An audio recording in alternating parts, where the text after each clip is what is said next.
Supreme কোর্টের নির্দেশে রাজ্যে 26,000 চাকরিহারা শিক্ষকদের সমর্থনে এবং আন্দোলনরত শিক্ষকদের ওপর পুলিশের লাঠিচার্জের প্রতিবাদে সারা রাজ্যের পাশাপাশি বীজপুর থানাতেও বিক্ষোভ প্রদর্শন করল এসইউসিআই। তাদের দাবি, চাকরিহারা শিক্ষকদের চাকরি ফিরিয়ে দিতে হবে।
কমিউনিস্ট দলের পক্ষ থেকে অত্যন্ত অবাক হয়ে গেছি যে গতকাল সমাজের একটি বিশেষ অংশ, আমরা যাদের কাছে ছোটবেলা থেকে ঋণী শিক্ষক সমাজ এবং তার সঙ্গে যুক্ত হয়েছে, তারা সদ্য চাকরি হারিয়েছে, যাদের পেটে খিদে, শুধু তার না, তার যে পরিবার, সেই পরিবার শুদ্ধ তারা আজকে পথে বসেছে।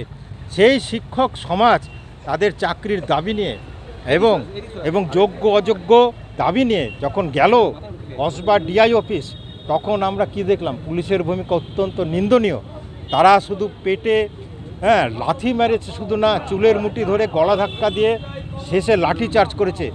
আমরা যার নির্দেশে করেছে, যারা করেছে, এই দোষী পুলিশদের শাস্তির দাবি চাইছি এবং সঙ্গে সঙ্গে এর প্রতিবাদ করার জন্য আজকে সারা রাজ্য জুড়ে এসইউসিআই কমিউনিস্ট দলের পক্ষ থেকে প্রতিবাদ দিবস চলছে এবং প্রত্যেকটি থানায় এই নিন্দনীয় ঘটনার জন্য আমরা ডেপুটেশন দিয়েছি, সর্বত্রই আমরা দিয়েছি। আজকে সেই নিরিখে আমরা বীজপুর এই পুলিশ স্টেশনে, বীজপুর থানায় আমরা ডেপুটেশন দিলাম। আপনারা দেখলেন। আমার নাম বিকাশ দাস, এসইউসিআই কমিউনিস্ট কাঁচরাপাড়ার লোকাল কমিটির সম্পাদক।